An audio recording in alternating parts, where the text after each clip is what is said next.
Hello there, this is Tim Gowens with Summer Street Productions, and it's a privilege today to have Mr. Jason Williams, the Fixed Operations Director from Krause Family Ford. Say hello there, Mr. Jason. Hello. So tell us about your role there at Krause Family Ford. Are you the Fixed Operations Director? Is that predominantly? Explain what that is, and what that title means.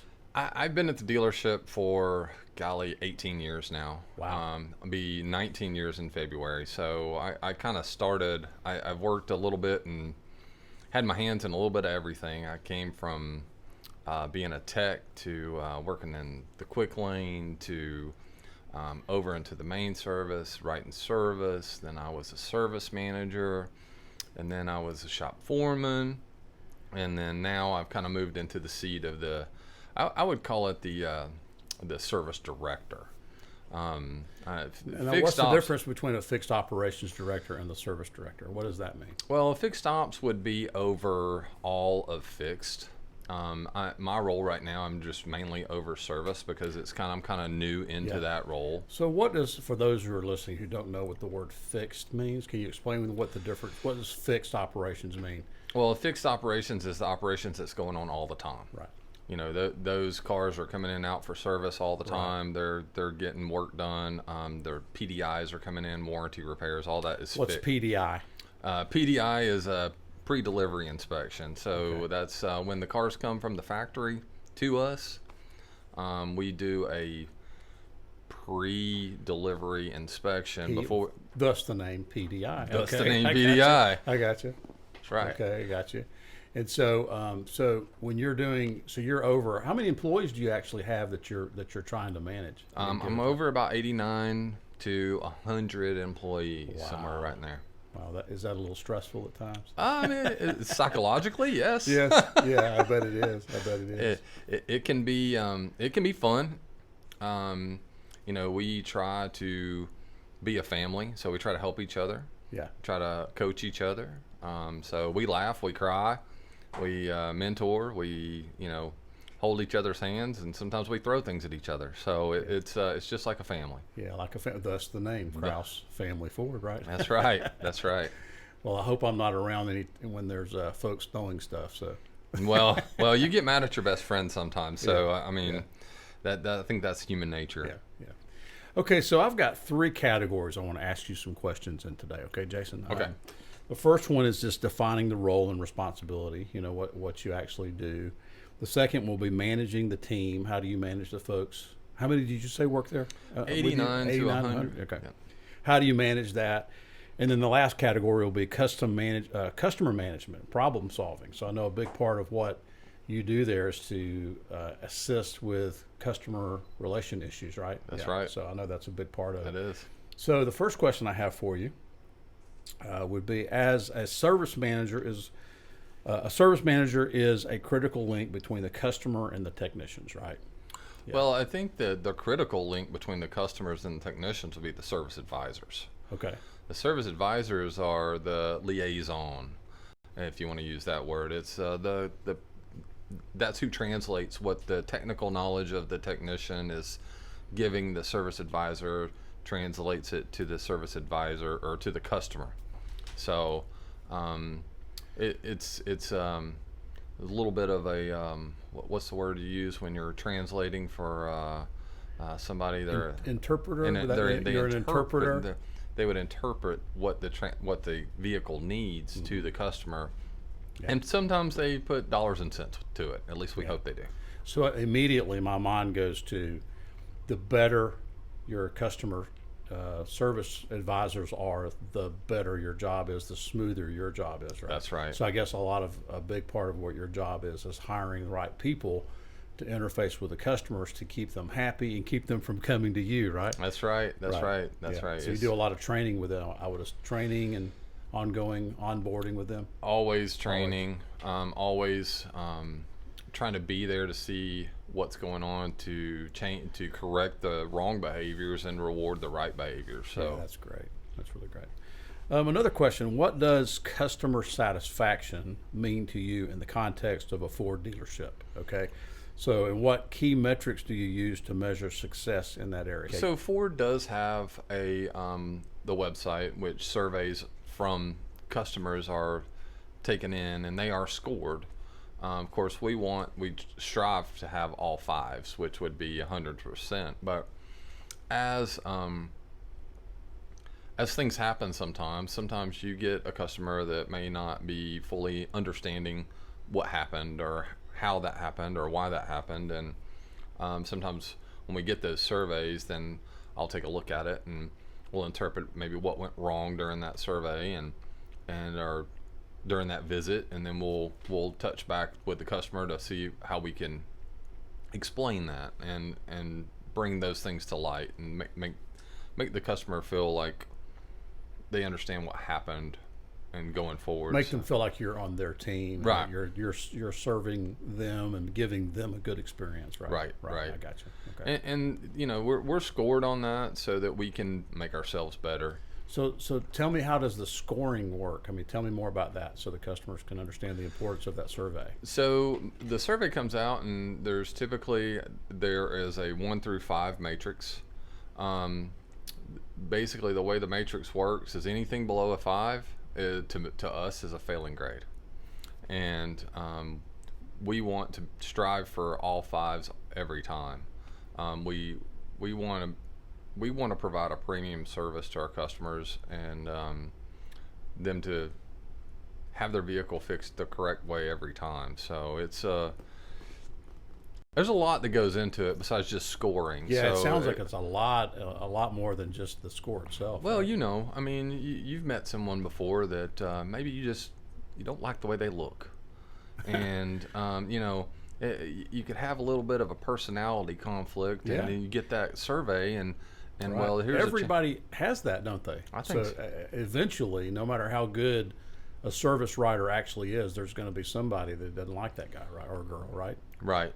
And then sometimes too, you might get a survey that comes in that might even not be for your department. Like they might be upset with something else. They might be upset with Ford, but yet you're being scored on something that you have no control over. That's interesting. So you'll get penalized if they're. So how do you handle that? So that's when I'll reach back out to the customer and I'll try to address their issue, help them understand what the scoring is for, and there's an opportunity for us to upgrade that score with me reaching out. So I understand. Okay, that's very good.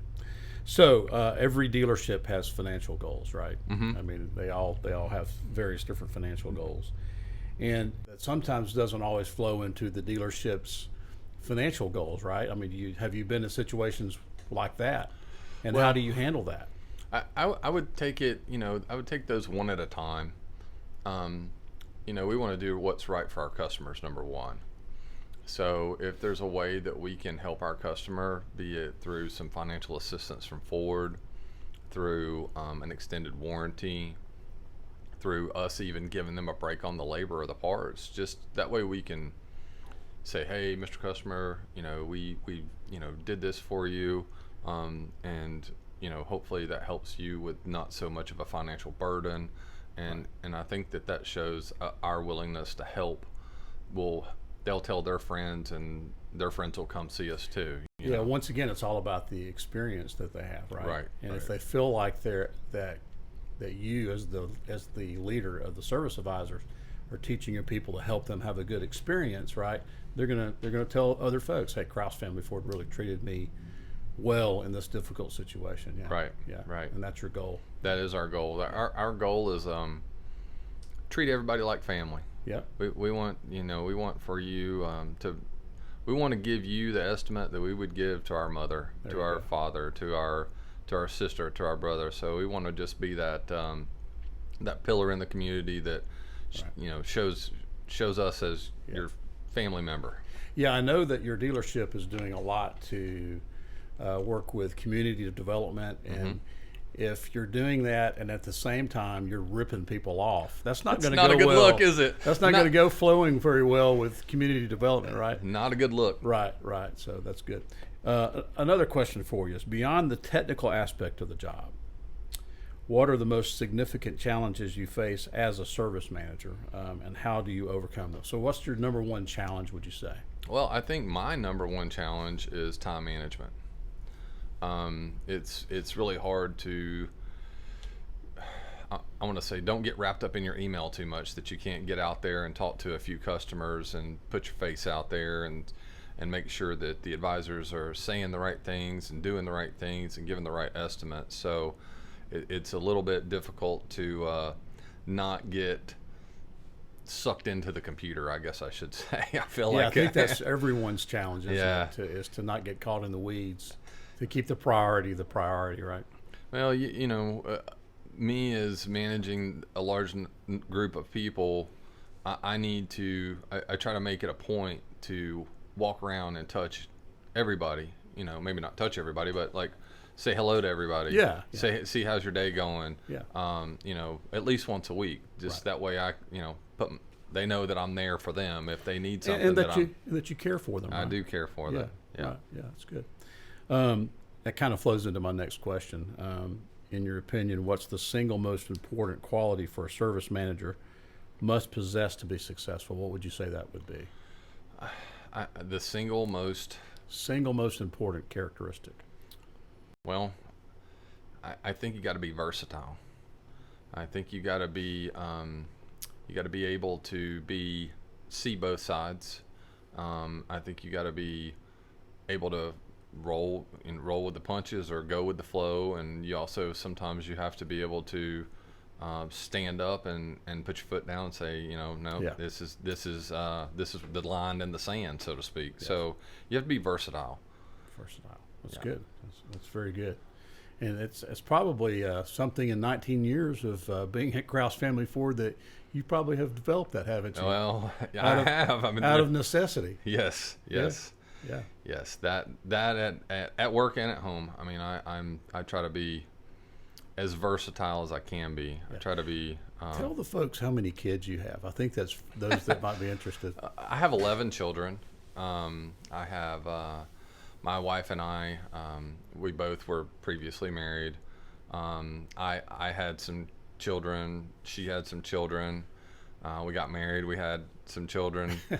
Then we actually did foster care for Cherokee County for about 4 years, which we had probably around, I want to say, 20 kids through our home. And we ended up adopting 3 from foster care. So Talk about the word versatile. lunatic might be another word. I don't know. No, that's really admirable, man. That's really admirable that you're doing that. I can see why the leadership at Krause puts you in the role that you're in. So congratulations. That's Well, great. I appreciate that. I mean, I just try to do what's right. I grew up in we weren't rich. We didn't have much.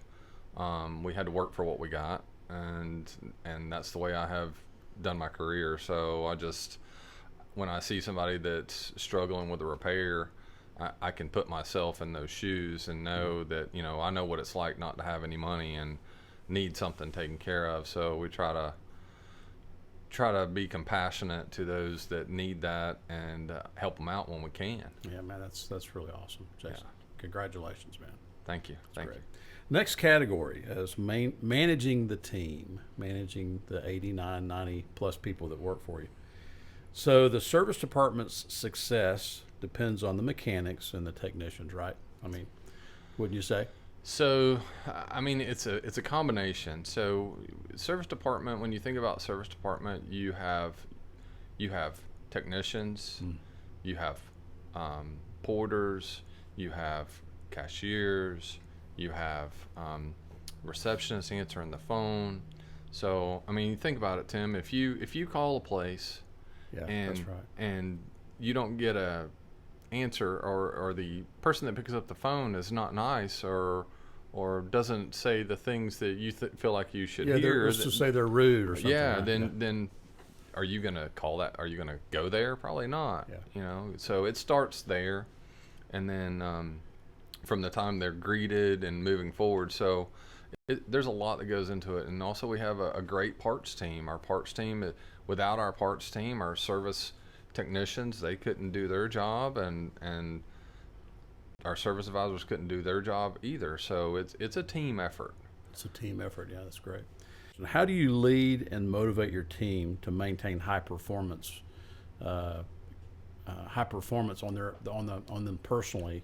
You know, we are what we are when no one is looking, right? Mm-hmm. I've heard somebody said that you are what you do in the dark. You know, so how do you encourage your technicians to not cut corners, or whoever's working for you? How do you encourage that? How do you have regular meetings with them with regards to that, or how do you deal with that? Well, part of at the beginning of the conversation, we were talking a little bit about surveys.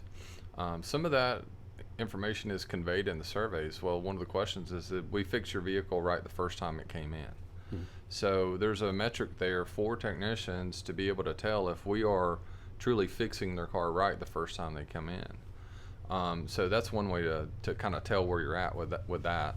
The other thing is, you know, leading by example, and leading by example and doing what you feel, you know. I wouldn't ask you to go do something that I hadn't already done, you know, except for maybe play the guitar, because I can't play the guitar.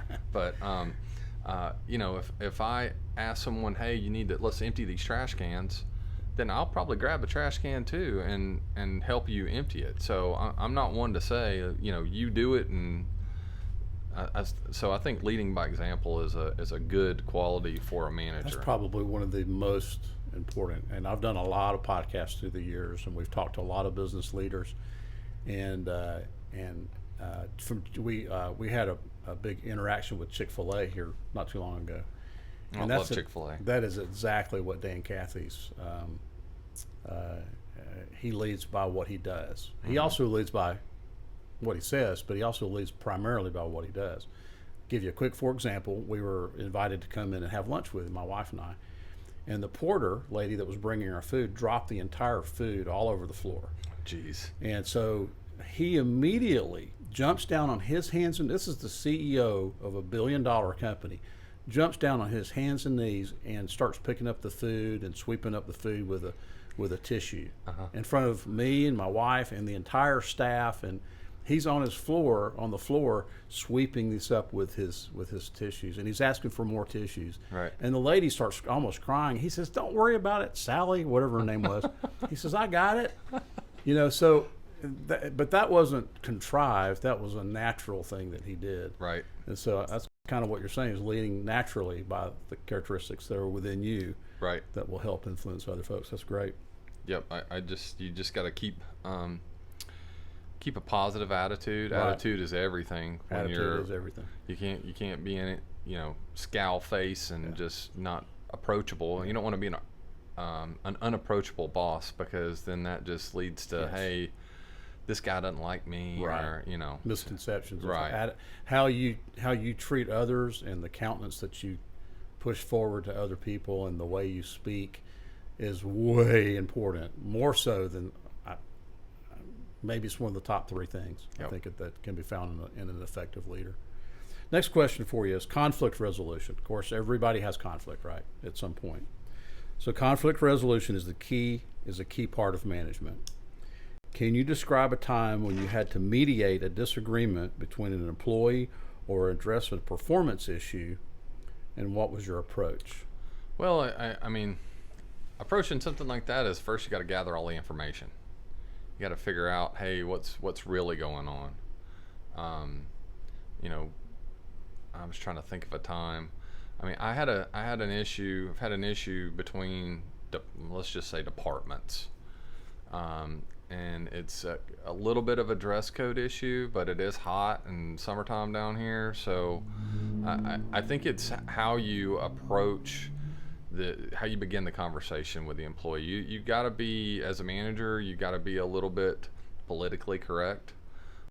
So you want to make sure that you kind of tiptoe into some of those situations that might be sensitive. But also you need to be able to convey your message to your employees about what needs to happen. You know, you need to be dressed properly. Yeah. You need to have the proper attire on, so that when our customers come in, they know who you are. Right. So, and that includes hygiene as well. I know a lot of mechanics. You know, it's interesting because a lot of the technicians, we're trying to grow. It's a huge problem in our industry, that mechanics we're losing them Yeah. Every year we're losing hundreds of mechanics, and you can't just go down on the street corner and get a mechanic. They need to be trained, and they need to have some training. You wouldn't want somebody working on your $70,000-$80,000 Ford truck that had no training. Right. So we're trying to grow these kids, and you got to kind of put your arm around them a little bit and help them and train them and love them a little bit. And sometimes you may have to tell them that they might need to wash up, so to speak. Yeah. But you got to do it in a delicate way that you don't push that opportunity for growth out the door, right? Because Right. you were personally upset or whatever at the situation. You have to be very, very careful, I guess. Well, I try to use a lot of analogies. Yeah, analogies are a great way to communicate it. It communicates the emotion. If you can paint a scene in someone's mind, it helps to communicate. That's very good. Yeah. Very good. Yes, sir. Next question. What is your philosophy on delegation? How do you empower your team to take ownership of their work while still maintaining accountability? Well, you got to measure it. You got to measure that if they are not doing what they should be doing, then you got to measure why, or figure out why they're not doing what they should be doing. And accountability is something that I try to do daily. If you're not holding your team accountable, then or yourself accountable for that matter, then you're not doing your job. So I think it starts with myself and holding myself accountable for making sure that they're doing what they're supposed to be doing. Yeah. It's That's difficult. That's good. That's very good. It's difficult. You're right. It's difficult, especially when you've got almost 100 people yanking at you. Yeah, almost 100, and sometimes they're yanking at each other, and I have to kind of mediate a little bit. Oh my, So. they're yanking, they're pulling, they're messing with personality conflicts and so forth. Yeah, that can really disrupt the flow of what you're trying to accomplish, which is to take care of your customer. And you got these two guys that are fighting at the shop or whatever. Yeah, that can be difficult. Yeah, or he doesn't like his T-shirt, or his music's too loud, or there's something. Again, like I said in the beginning, it's a family. Yeah. Everybody's kind of got their place, and sometimes it kind of overlaps into somebody else's space, and they get kind of.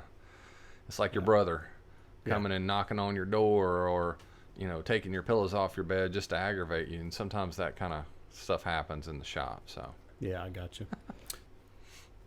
How do you foster a culture of safety and quality control within your service department to ensure every repair is done correctly the first time? In other words, it's kind of a two-part question. Safety, which is obviously very important, and then quality of the repair. Well, right now we're going into a little bit of a new era where we have completely inspected every lift in the whole shop. Our quick lane has been inspected, our main shop, our trans shop, our diesel shop. Every lift, every piece of equipment has been inspected. So we're in the midst of going through that and seeing what is something that we can maybe do in-house versus something we're going to have to get somebody to come out and repair. Safety is always on everybody's mind every minute, because when you're lifting cars up and down, it can be very dangerous. There's obviously hammers and air tools and all kinds of things that you can't that you could get yourself hurt with. And two, that kind of goes back to training. And what we were talking about, hiring somebody off the street. You can't really just hire somebody off the street because they may not be trained properly. They may not know the safety procedures for that tool, and it can really you can get yourself into trouble really quick if somebody gets hurt on the job. So we're always constantly maintaining safety procedures, and we're doing shop inspections. Keeping things up to par. You have a shop foreman. His name is Blake. Is that correct? I do. Blake. Yeah. Yeah. And Blake's responsibility is that's part of what he would be looking at on a regular basis, right? With Yes, Blake and I both, we help maintain the shop equipment, which I was kind of in Blake's position for a little while, so I know quite a bit about it. But, it's all in keeping everybody safe, making sure all the equipment's, got all the correct parts on it and everything that they need to work with. So Yeah, nothing's broken or not Right. working, functioning correctly. I Right. gotcha. Last category is customer management and problem solving. So my favorite. yeah, your favorite, right? So how do you handle a customer who is upset about a long repair time or a high bill? In other words, walk us around your process, or walk us through the process of de-escalating a situation and finding a satisfactory solution. Well, when I come into a situation like that, the first thing I'm going to do is I'm just going to listen to all the information. I'm gonna kind of do my own investigation in my head, but I want to hear kind of where the customer's coming from. I want them to give me all of everything that they just let them get it out, so that I can take that information and then I can see what's going on our side. And maybe there is a communication issue, and that's 9 times out of 10 something was lost in translation, be it we didn't communicate well, customer didn't communicate well, parts didn't communicate well. So I love taking a customer that is just steaming out their ears, and then by the time they're leaving, they're shaking my hand and putting their arm around me. So that is one of my most favorite things to do. That's really great. That's a rarity to find someone that can do that, right? Do you ever find situations where you feel like you're being taken advantage of by a customer, and how do you handle that? Well, I don't know. I'm sure those kind of things happen, but I like to think that everybody has a certain amount of morality about them, and we try to look at every situation and make sure that we do what's right, and hopefully a customer will do what's right too. Too as well, yeah. What digital tools or systems do you use to streamline your customer's experience, from scheduling appointments to providing repair updates?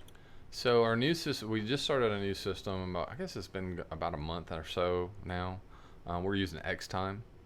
X-Time is we can take photos of the vehicles, and as they come in, we take photos of the vehicles. When it goes to the technician can take photos of what needs to be repaired. We can send that to the customer along with an estimate from our parts department. So it's a great system. I think that we're probably not using it to its full potential yet, but we're getting there. We're getting there. That's really cool. It's neat how the technology of today has improved your capabilities. Like that, 20 years ago, that wouldn't have happened. We didn't have cell phones. We didn't have the ability to upload a photo into a system that would give it immediately to the customer. That's pretty incredible. Yeah, 20 years ago, our policy was back then is walk the customer out and show them. Which may not be still a bad idea. It's not. It's really not. Seeing's believing. That's what I always say. Right. Yeah, that's good. Could you share an example of a time when you went above and beyond for a customer to resolve a complex or unusual service issue? There's several times when we have, either gotten some financial assistance for somebody. I did have a customer one time that he was a good longtime customer of ours, and he went to Pensacola, and his truck broke down in Pensacola, Florida, and he left it there and got a rental car and drove back. So we ended up going and picking his truck up for him, bringing it to the dealership and doing the repair. He was very grateful for us doing that. I've had we do a lot of picking up vehicles for customers. We also have mobile service, which we go to our customers' homes or businesses and do their repairs there on site, which is it's growing and evolving. That's what I keep saying. I don't think a lot of people know that service is available. People don't necessarily think of the a person in a van being able to do what they're able to do nowadays. Yeah, it is a very much an evolving Industry. part of our business. Mm-hmm. You know, our dealership, our store, is kind of limited in space.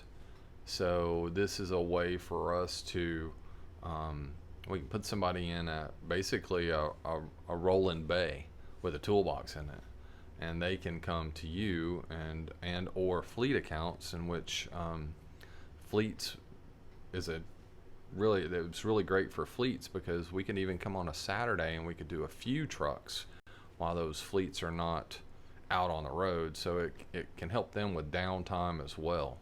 Yeah. So it helps their business as well from having to take a vehicle into the shop during the week. Right, that's very effective, I'm sure.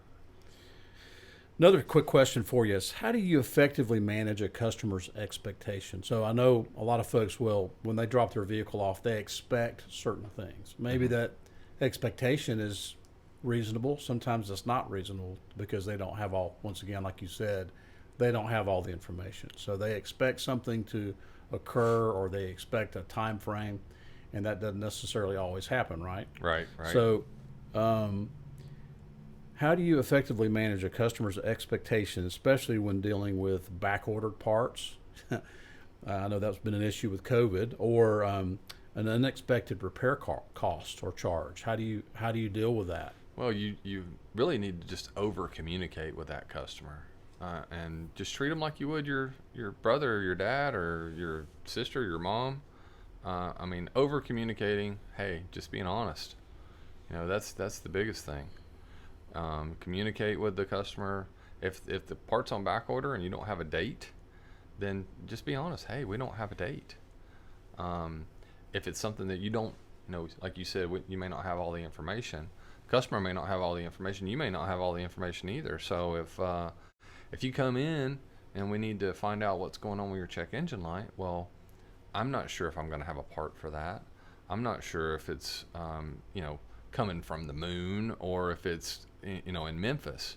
So it's really about how you convey that information to the customer. Has everything to do with your ability to communicate. Right. That's really what you're saying. Yes. And I think that's very, very true.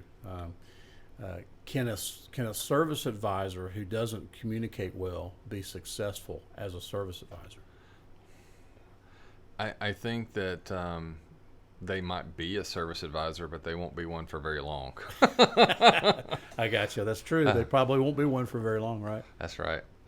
Because if the service advisor doesn't preclude the customer's expectation up front in a friendly way, what's going to happen? They're going to come straight to you, right? Right. It's going to be eventually landing on you. Need to set clear and upfront expectations for your customer. So if you don't know, if it's a check engine light like what we're talking about, hey, Mr. Customer, we're going to need to check it first to see, what's going on before I can give you an answer on time, because I might not have that part that we need to repair it.